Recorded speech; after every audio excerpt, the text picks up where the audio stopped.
Welcome, everyone. I am so excited that you're here. Today is our final hour of our three-part series with the Whole Being Institute, a partnership that we've had throughout the pandemic called the Positive Psychology Hour. And this week we've been focusing on strategies to cope with transitions and re-emergence anxiety. Part one was with Megan McDonough, and we sort of talked about how we can move from the fear of I have no idea what to do next to a stable ground of deliberate living that will move us towards enduring happiness. Yesterday, Maria Serwa was on the program, and she was talking about narrative and the power of narrative, dispelling some myths around that, and also teaching us how to write a new story of who we are and who we might become because of this journey through uncertainty. And right now, today, we're going to learn about how we can use Whole Being Institute's SPIRE, which stands for spiritual, physical, intellectual, relational, and emotional. It's a rubric that really can be helpful and how we can use that during times of upheaval. For those of you that are new to the call, I just want to let you know a little bit about who our speaker is. I'm going to speak to you from a personal point of view. She is somebody that I admire greatly and is one of my exemplars, somebody that I hope to be like and emulate. She is the CEO and founder of Whole Being Institute. And that institute is an educational organization that teaches the science of human flourishing. She has a degree in nuclear medicine, decades of leadership experience, 25 years of teaching and practicing yoga. So we're going to get her to do a little mindful moment in the beginning for us, so you get to see some of that magic. And Megan combines intellectual understanding with an embodied approach to teaching and leading. She focuses on how to get from point A to point B through whole person engagement. And she's also an award-winning, if that weren't enough, writer and author of 4 books on mindfulness. And her work focuses on really helping individual people and organizations thrive. And she has helped the JCC and all of us thrive through this pandemic. I welcome to the call a friend who I haven't met in person yet, but I am going to be meeting in person in October, I think, right? Or September? Yes, I cannot wait to meet in person. My goodness, that's crazy to think about, isn't it? Thank you, dear friend, for the very generous introduction. And I guess I first want to make it clear, in case it's not yet, that I am not Henrique Bueno. Henrique was originally supposed to do this closing lap. He is instrumental in the leadership of Whole Being Institute. He's the CEO of Whole Being in Brazil. He unfortunately sends his disappointment that he couldn't be here with you today. I hope I will suffice for today, but I'm filling in for a guy with big shoes to fill. So it's good to be here with you all. It's great to have you. Right. I'm going to let you take it away. Good. And she's delivering in the city. Yeah. So let us begin as we always do, friends. Yes, with just what I call a pause point, also known as a mindfulness moment. So wherever you are, you can put things aside if there's a lot of stuff in front of you, and you could just take a moment and get settled into the chair, into the couch, into wherever you are in your virtual space. If you're comfortable closing your eyes, you can do that, or soft gaze, or leave them open. And I invite you to take a nice deep breath in and a big exhale.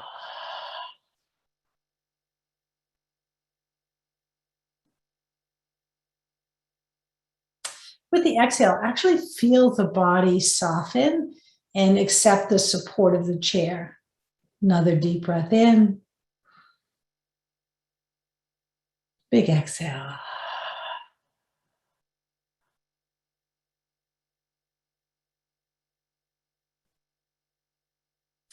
And with that exhale, just simply notice what's true in your physical body in this moment.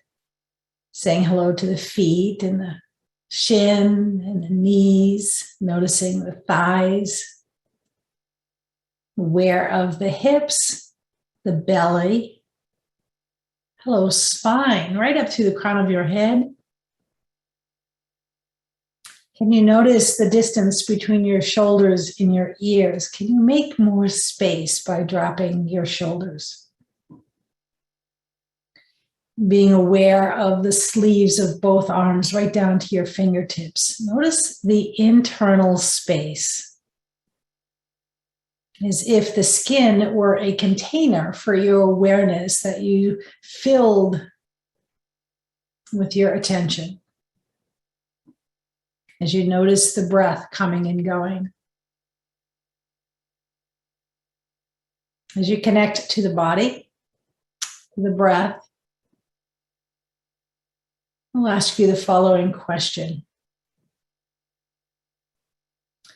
What quality or value do you want to cultivate today?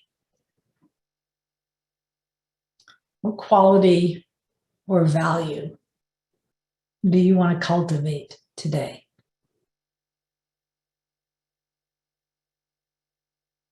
You might have a word or a phrase that naturally arises. You may have to think about it a bit. Is it patience or kindness, love, compassion, joy, interest, peace, stillness? There are about only a gazillion million different words that you could use. Just live into that word right now. Just feel that word in your body. We're going to come back to this in just a bit. For now, just experience it.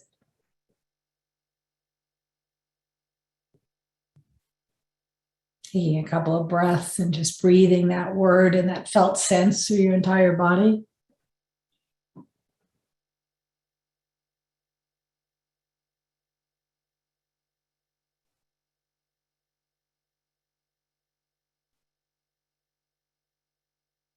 And taking a nice deep breath in. Big exhale. And as you open your eyes, take that word or phrase or value and hold it in your eyes and in your heart and in your mind's eye as you look and greet your fellow travelers. So I'm just going through my screen now and saying hello to who else is here. I see you. Smiling at each person, people that you might recognize. Hi. People that are new to you. And then those folks who are names only, even those who just have their names or their picture. Can you connect with each one of those folks with that value or that way of being in mind?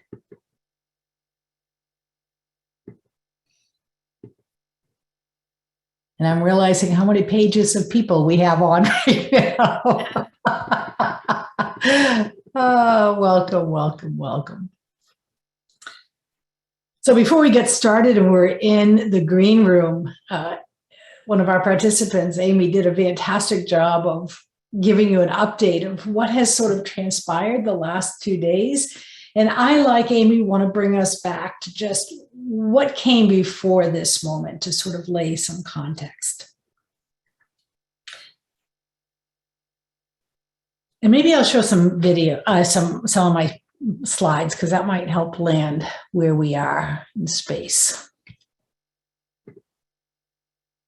If you could just give me a thumbs up, you can see my screen. Yes, thank you very much. This is sort of the visual I use to describe that space in time when who we were is no longer who we are, but we are not yet that new self. This, I told the story to you, happened to me most particularly back in 1999 when I was questioning my identity as a business professional, that I realized that there was a piece of me that was not being expressed. My whole self was not coming to work in the morning. And this part of my professional identity was a large portion of who I viewed myself to be. And when I had the realization that this was not it, I realized that this space of no longer and not yet was an uncomfortable place to be in. And that, in fact, this space that we've been talking about for the last couple of days has a name, the liminal space. It's the space that's described by the anthropologist Turner, who talks about this as liminal space, as the no longer and not yet. Who we have identified with before is no longer who we are now, but our new identity has not sort of formed fully yet. So there is a chasm beneath us.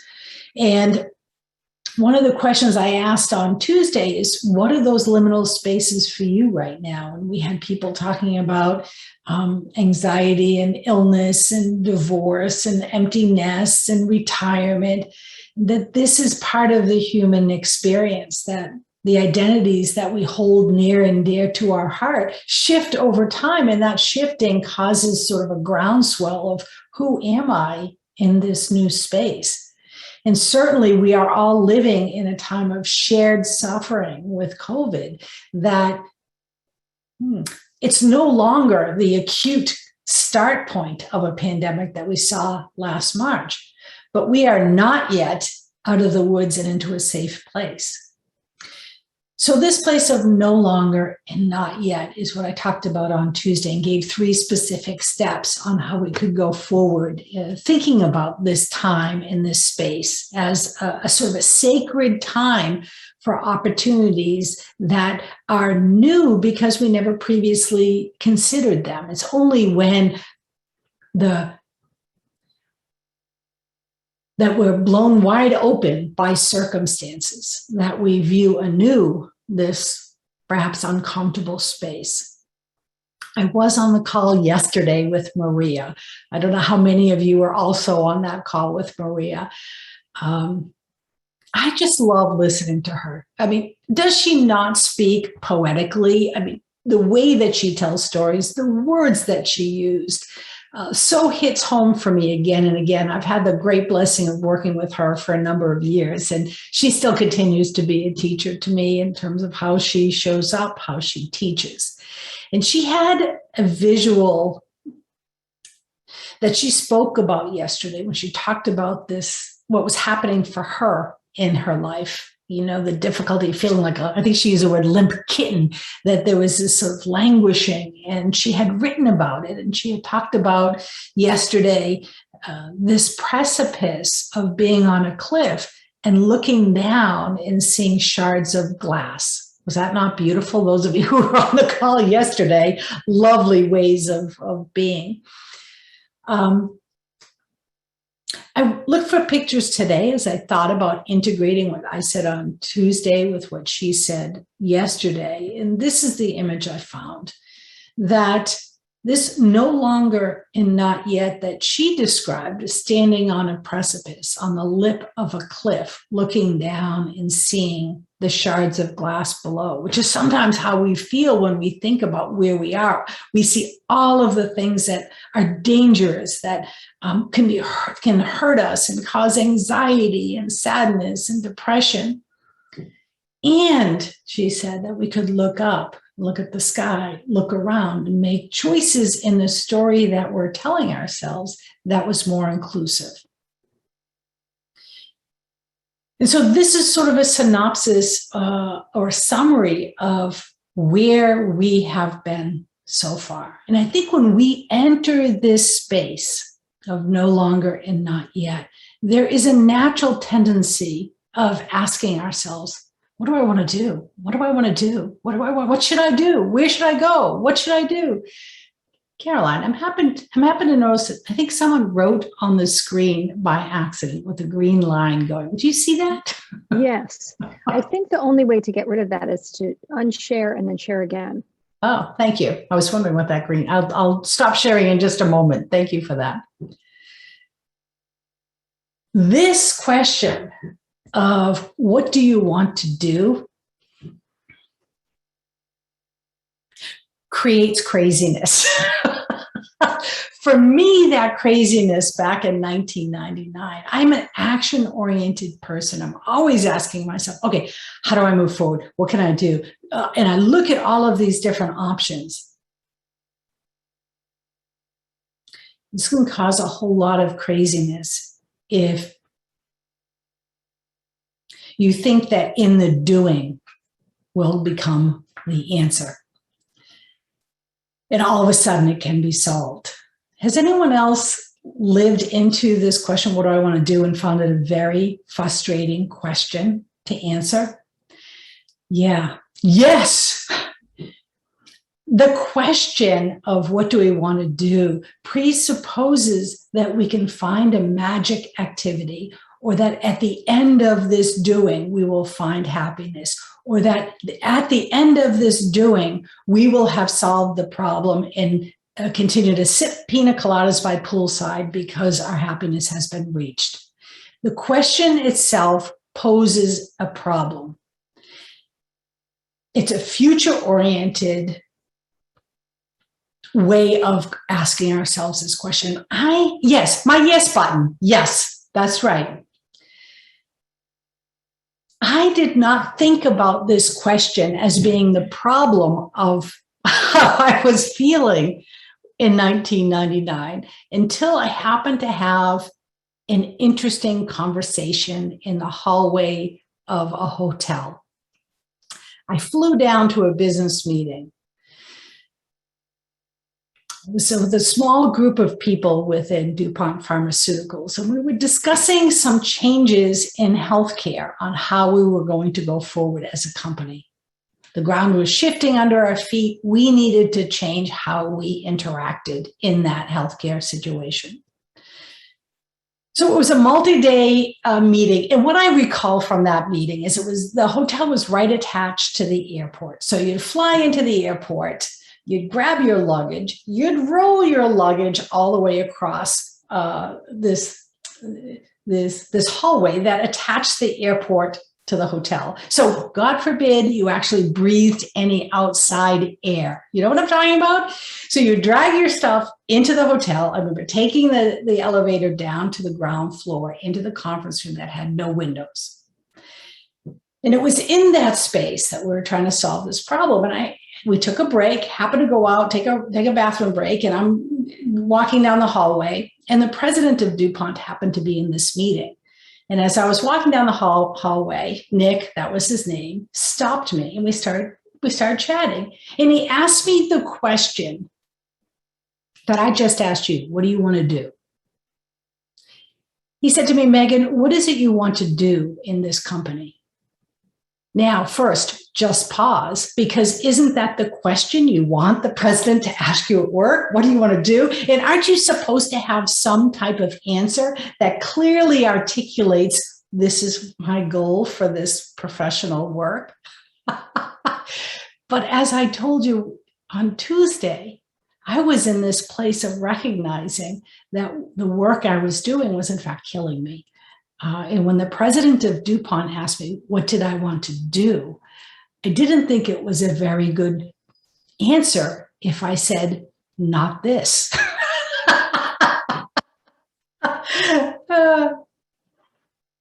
I really had struggled with that question. What do I want to do? What do I want to do? And we are always asking our children that when they're thinking about college, when they're thinking about work, as if they got the answer right, then they would find happiness.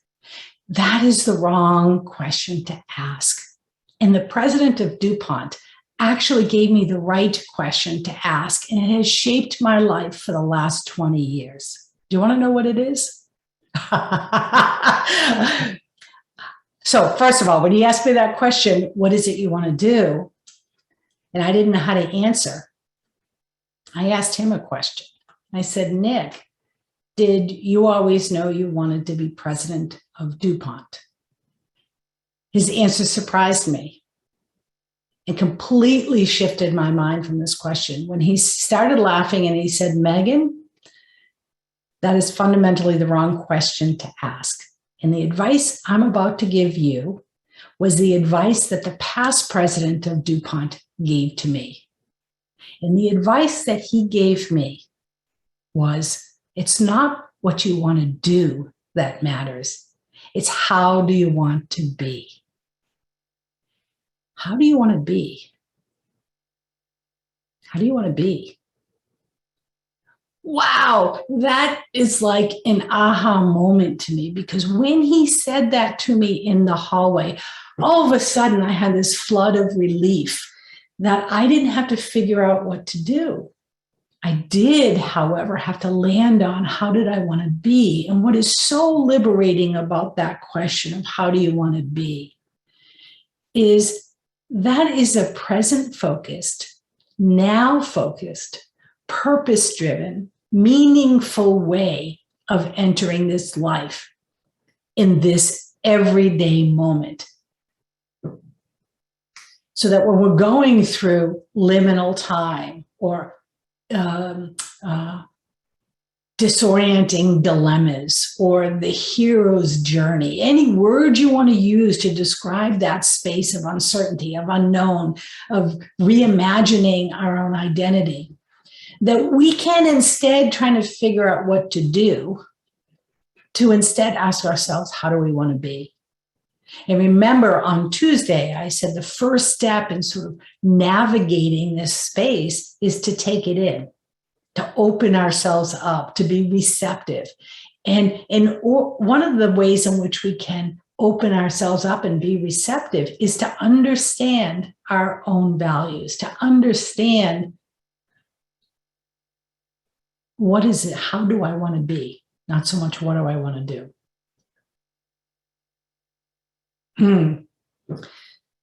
So I had you think about that during that pause, right? At the very beginning. So what virtue, way of being did you want to cultivate today? What came up for you in that short pause? If you could type that into chat, what quality of being, what virtue or value do you want to cultivate and live into today?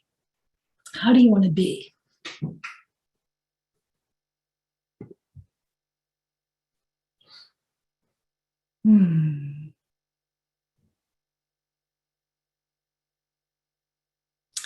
Cultivation of forgiveness, cultivation of being aware, a cultivation of courage, cultivation of calm, cultivation of well-being, confidence, grateful, enthusiastic, friendship, calm, loving, present, inspired, inspiring, open, free,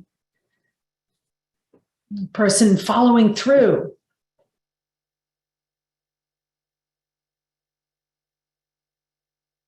So when we have these qualities, we can think that there's something we have to do to get there, or we can think about it as being receptive to when it arises.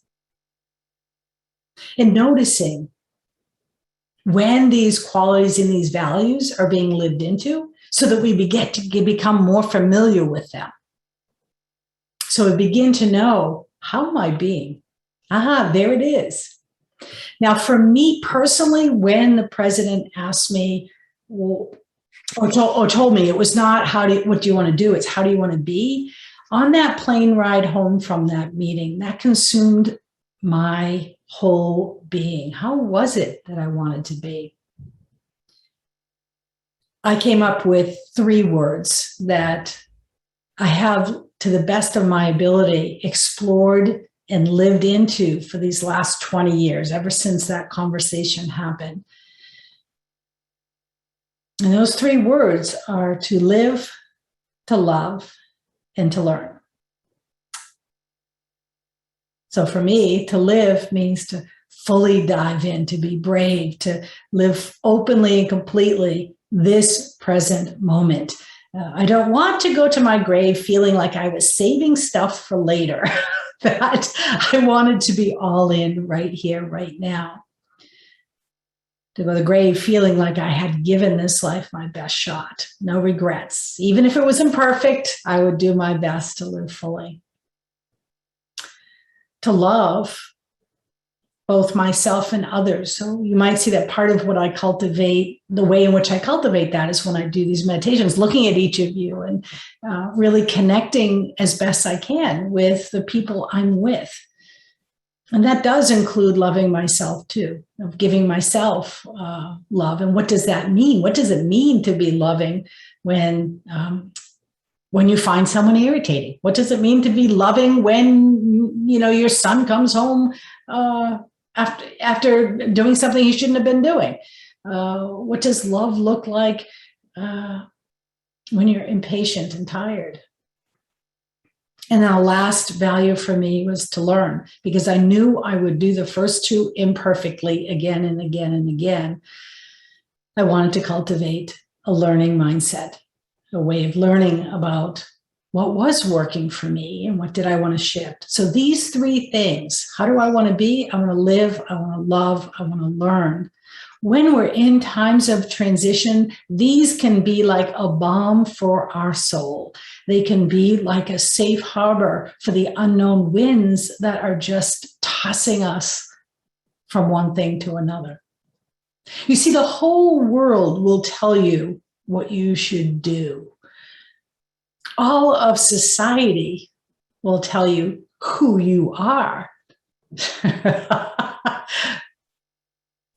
And it's important that your own voice, your own values, your own groundedness come from within. So when that outer world buffets you, you say, yes or no, or maybe that does or does not fit in with the values that I cultivate.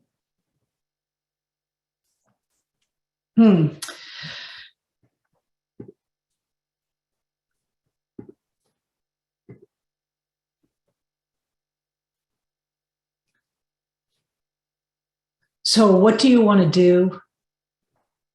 It's helpful from an action-oriented standpoint, but from a felt sense of groundedness, it's not nearly as important. And we spend way too much time on that question and not enough time on this question.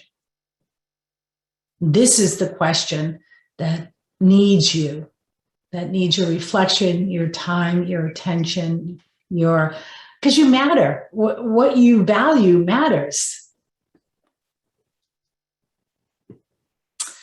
And this means using your attention in a specific way.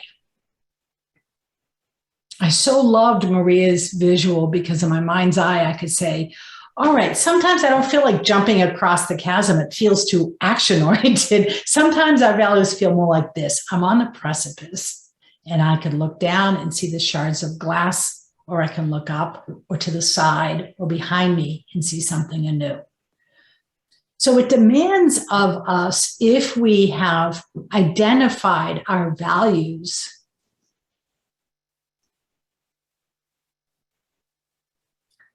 to then use our attention in such a way that throughout the day, our values are in somewhere in our attention. I mean, I can't say I'm always going around and saying, oh, am I loving, learning, living? That's not how that's not how it happens for me. But I can notice, when am I closer to my values? When am I farther away? And I had forgotten my values. How can I live into it here? And this is the importance of a pause point. Again, everyone else will tell you what to do, what's important, how to be. Have you told yourself what's most important to you in this life? And I had already asked you that question. What value do you want to live into today? These are big questions.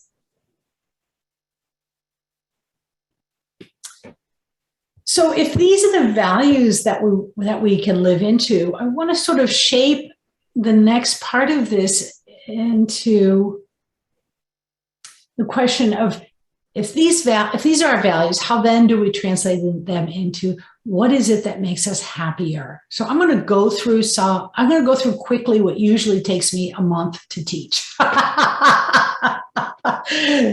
So it'll be enough to give you some information and hopefully get you started on this journey. But first, understanding what is happiness. And those of you who have been on these JCC webinars, this is not new to you. You have heard this before.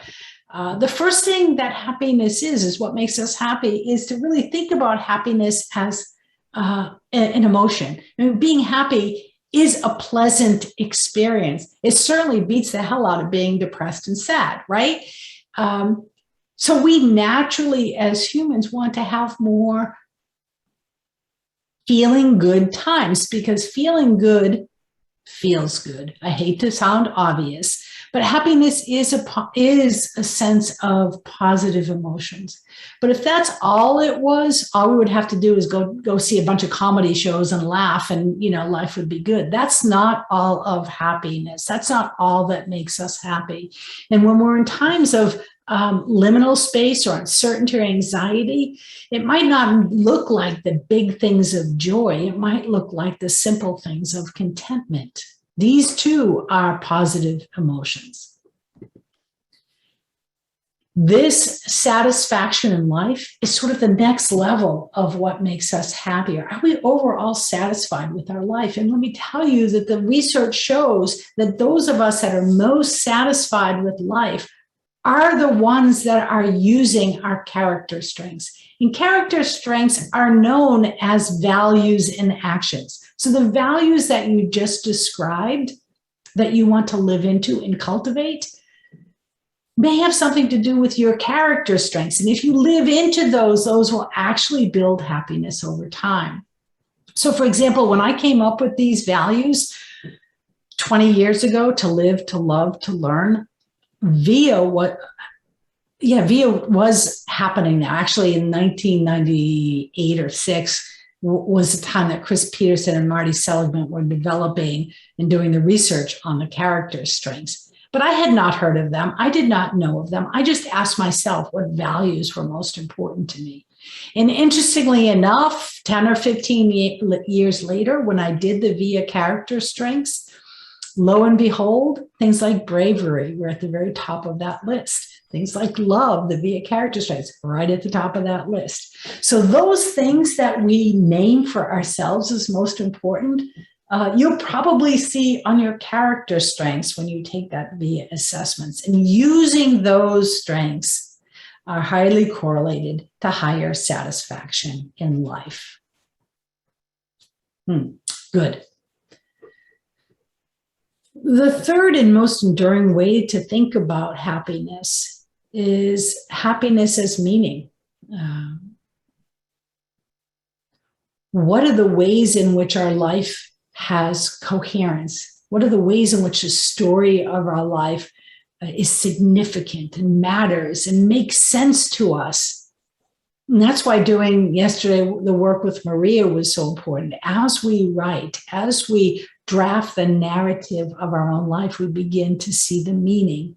We begin to see how our values play out, and hopefully that elevates positive emotions as well.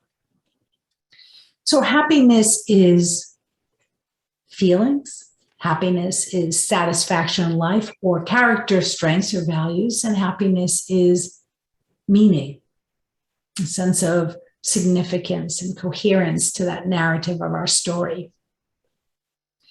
And what I want to do is tie together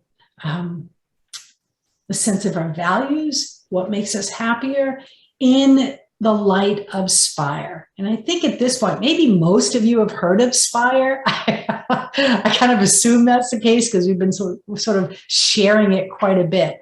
Let me just see if there's something in the chat. Thank you, Caroline. Yes, she just put in the URL for taking your character strengths if you have not done so. Just hide my chat. So what I want to do is move from the theoretical of the values to the model of what happiness is into what I think of as actionable happiness. And that is, for us, SPIRE. It's a sense of whole person well-being, crossing the chasm to the next sort of shaping of identity through the lens of whole person well-being. It is very practical. It is actionable happiness. I think of it in terms of light. You know, our whole being is one white light. If we put it through a prism, it can break out into 5 different components. Spire, which I'm about to share with you, are like 5 different colors. They're 5 different perspectives of looking at your whole person well-being. Doesn't mean you're 5 separate sort of ways of looking at you. They're all perspective of the one you. And here they are. Your spiritual well-being. This could mean the divine. It could mean consciousness. Basically, what it's saying is, what is bigger than just the small self you're identifying with now? So this is the bigger meaning in your life, and mindfully savoring everyday life. So those 2 components, meaning and mindfulness, are the key aspects of spiritual well-being. Now, physical well-being is caring for the body and tapping into the mind-body connection. You're not just a walking head. Your body actually informs your thoughts. It's not just your thoughts informing your body also informs your thoughts. It's bi-directional. The next one is intellectual well-being.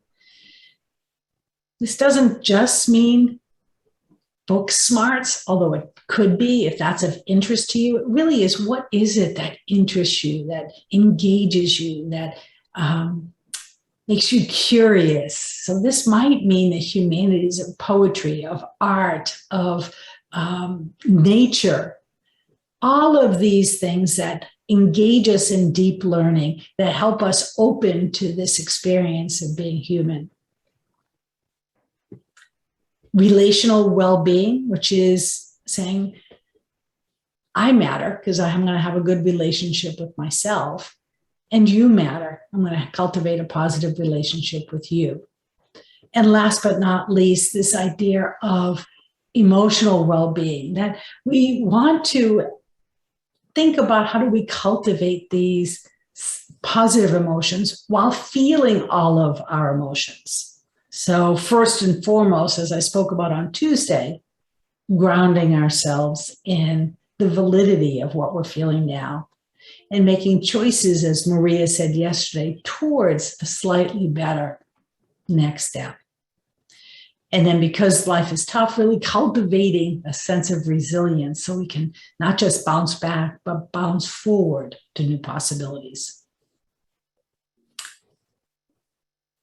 So what I want to do is match how do we make our values come alive through this Spire sort of model? If I looked at my values of living, loving, and learning, there are times when I would want to take a nap because I love myself and I realize that I am exhausted physically and that I need a nap.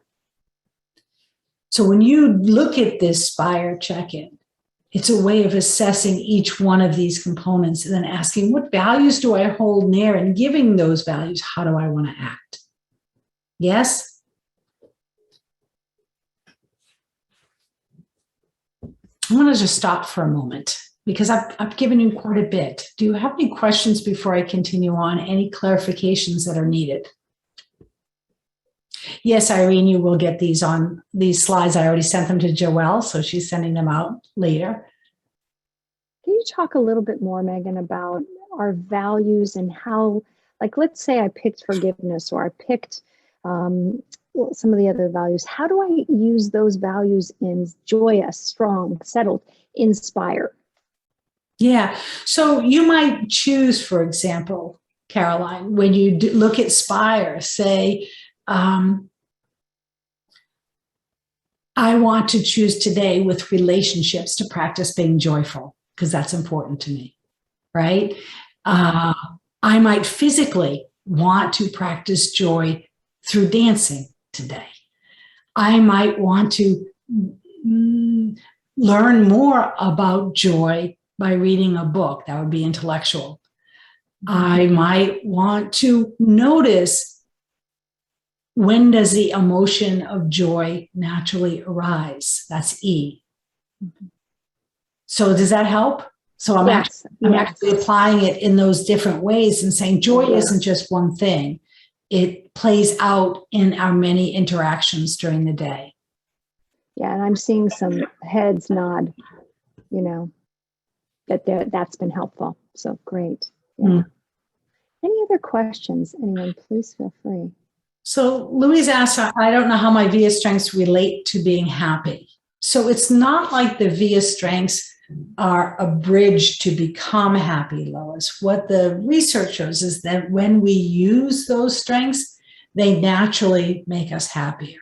So, for example, if I had a strength of prudence, I would be happy actually looking at a new program and sort of finding the problems with it. I would be happy sort of analyzing what could go wrong here, because prudence is a strength, and prudence means being sort of seeing what could go wrong and how to use this appropriately. When I'm using that strength, that especially a signature strength, a really core value of who you are, they increase your felt sense of satisfaction with life. I mean, this explains to me a lot of why it makes me so happy to buy gifts for my family. Because apparently that's one of my strengths, giving. Yes, yeah, exactly right. So when you're giving gifts and buying for others, that is a way of expressing. It could be many different ways. It could be expressing your love. It could be expressing giving. So whatever those strengths are, you'll begin to see, this particular activity makes me happy. It's not because of buying stuff and spending. That's the thing that makes me happy, but what that represents to me in my values, that makes you happy. And what I love about strengths, Megan, is that they're equal opportunity, right? We don't have to have money to have strengths. In other words, to live into and access these strengths, they're like breathing. They're like nature. They're available to everyone. It's accessible. Yes, and all of us have all of the strengths. So yes, they're an equal opportunity provider in that. So yes, I'm going to continue on and just give you some last minute sort of. We had a question that I think you might want to see. Yeah. How does SPIRE apply to the day-to-day, and how do you cultivate a strength through SPIRE? So you might want to, as you're talking about that. So how does SPIRE apply to day-to-day? Yeah, so very succinctly, when you look at the SPIRE dimensions, you can say, where do I stand on each of these dimensions of well-being? Do I feel my tank is full with physical well-being, or is it empty with physical well-being? Once you understand in each of those dimensions how you feel, is your tank full or is it empty? You can then choose to take action in any of those dimensions in a way that will elevate it. And when it's elevated, it elevates all those other dimensions. So it's almost like Caroline called it a rubric, which I love.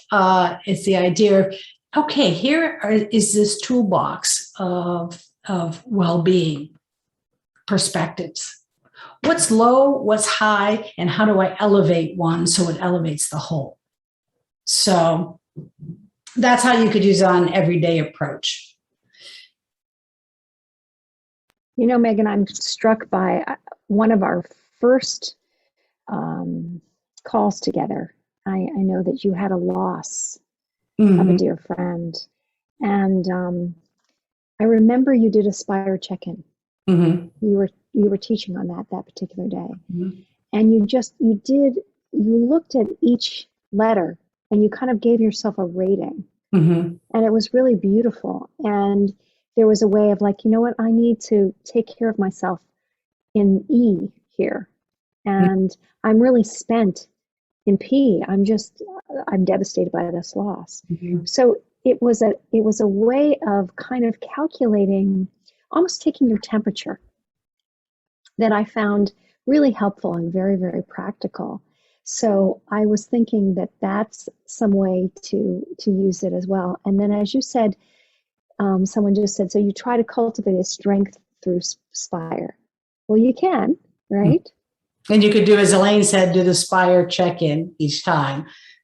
That's what that is. That's called a SPIRE check-in. So whether you have had a loss or whether you're feeling great joy, or whether you're in a transition time, you could use Spire to say, where can I help myself? Where can I look to? And Maria was saying she was on that precipice of that cliff, looking down or looking up. Spire gives you different perspectives to look at. It's a way of cultivating your attention in different ways so that you're not staring straight down at that sharp chasm of anxiety and problems. So it broadens your awareness of what else is possible. And that's a way to live into your strengths. So using the strengths and your values that you hold dear within the context of Spire helps you get anchored in that. I also have learned from you that it's a way to not rely on just one area. So for example, I don't think anybody's going to be surprised that P, physical, is really strong for me. But when I'm really depleted, or if I've just had a procedure or anything like that, I can't necessarily turn to that area to elevate my spirits. So I can look to the other. Spire gives me a way of like, well, what else can I do? Oh, intellectual, where am I curious? Or spiritual, what's my why? Where can I just breathe into this moment or find meaning in this moment or connect to another? So I think that, I don't know if I'm alone, I have my MOs. I have my, I'm good on the P and I'm good on the relation, I tend to go to, those are my go-tos. And then what Spire has allowed me to do, and what you've taught me to do, is to even that out so that I have more options in my toolbox. Not just developing my strengths, but more options. Yes, big tool. So I want to just end with a couple more slides, sort of closing out this last 3 series. So when we're in this place of no longer and not yet,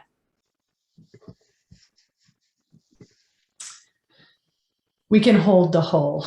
We can use the word and. Maria said, using the word yet yesterday, right? She talked about the fact that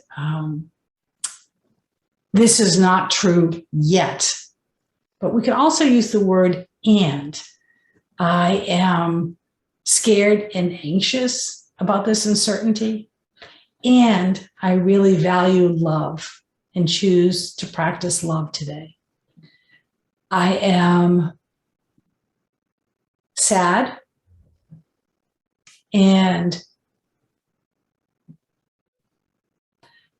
don't know yet what my next retirement is going to look like, because I know my identity as my job, and I'm curious and cultivating the value of openness to learn and live into new opportunities. These words of yet and can easily be built into our vocabulary so that we can hold the truth of the validity of how we feel now and hold an aspirational quality of what's coming next. Yeah. So I am going to switch gears in the last few minutes because I know we've been getting some questions about the certificate program. If you feel complete, it won't hurt my feelings to say, okay, I've had enough. For those of you who actually want to dig deeper and have been curious about the certificate in whole being positive psychology, Carolyn and I thought we would take the last few minutes and talk about what that program is and why it's so helpful in times of transition to say, reimagine this new identity.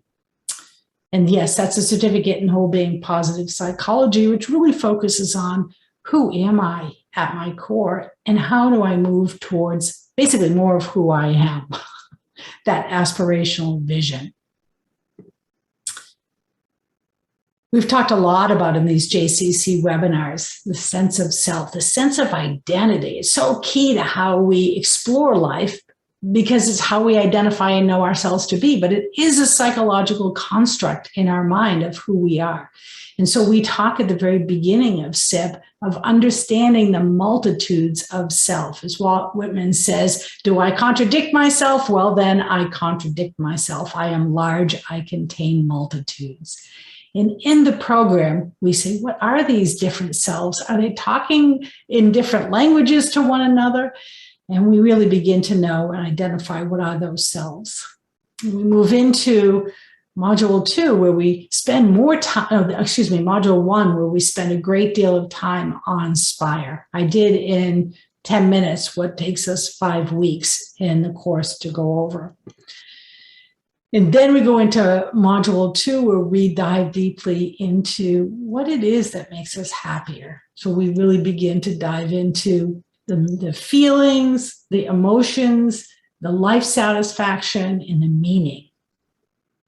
And then we come together virtually online where we create small groups of learning pods, because we know that virtual learning, it doesn't mean off in a corner all by yourself. It means, how do I come together with a like-minded group of people and work through content that is relevant for all? So we create small groups, and we really coalesce as a group what our team looks like.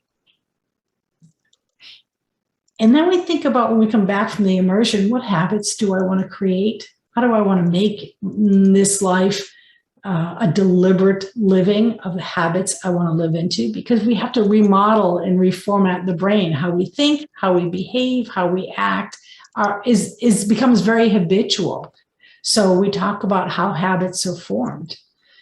And then because we are not an island, the next module is relationships. How do we live in this world of relationships in a way that's elevating, not just for ourselves, but for those that we come in contact with? And this isn't just one special relationship.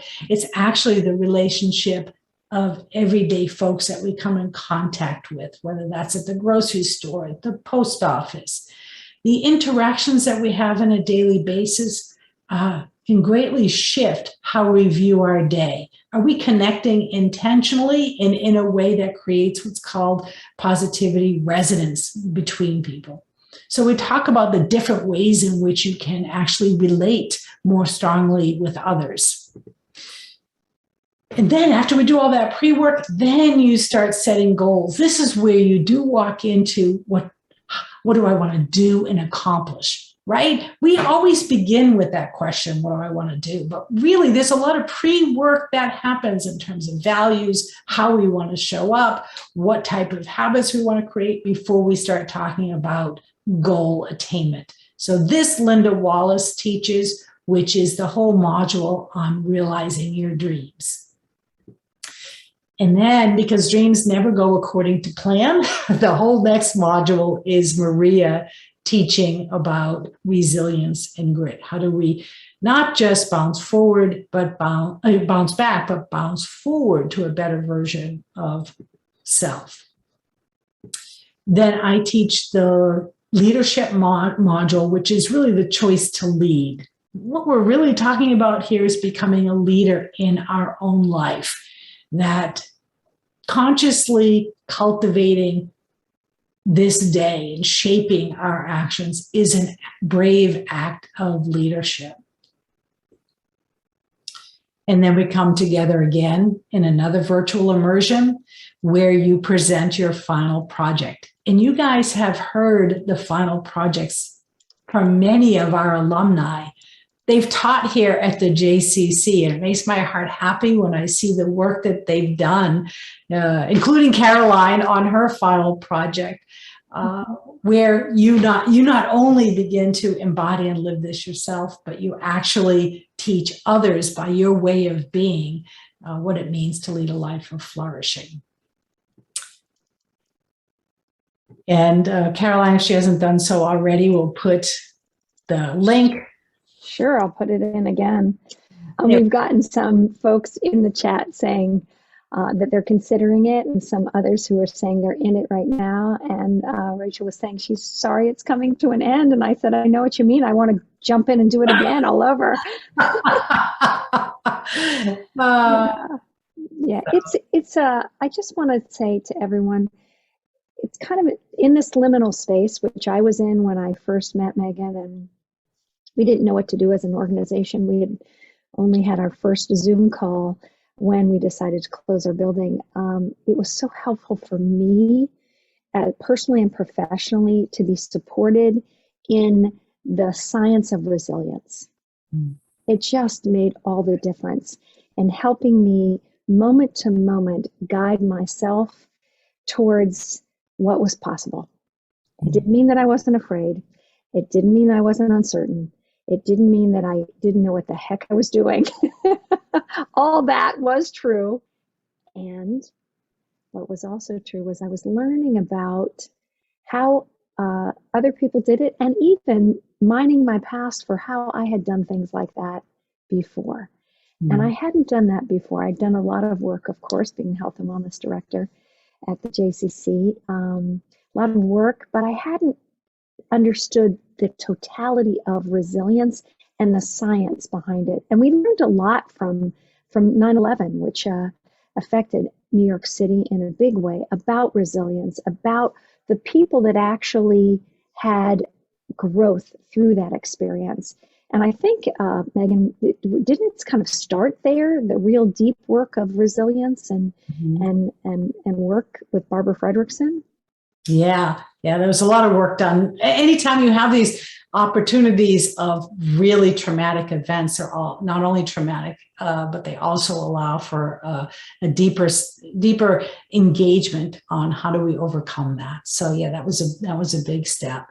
I actually want to just put a period at the end of these 3 days and just say that it's been an absolute pleasure being with all of you these last 3 days and exploring the question of, in times of transition, how do we live well? Because we're certainly in that space right now. Thank you all for being a part of this. If you have any questions, you can let Caroline or I know. We're here for you. In the meantime, thank you so much for being here and being present. Once again, I need to thank Megan and Maria, who donated their time to be with us this week, and thank the Whole Being Institute for being a partner with us. I'm gonna cry. Couldn't have done it without you. I love you, Caroline. Love all of you. Have a You great too. day. May today All right, be an everybody. expression of your deepest values. Yes, I'm going to take off the spotlights. Feel free to unmute and thank our speaker, as we always do. And please take care of yourselves. Be well. We'll see you next week. We aren't going anywhere. We're going to get through this together. Thank you so much. Thank you. Thank you. Thank you. Wonderful Thanks, session. everybody. Thank you. Live long and Thank you. prosper. Thanks, John. Bye, everyone. Take care. Bye. Bye.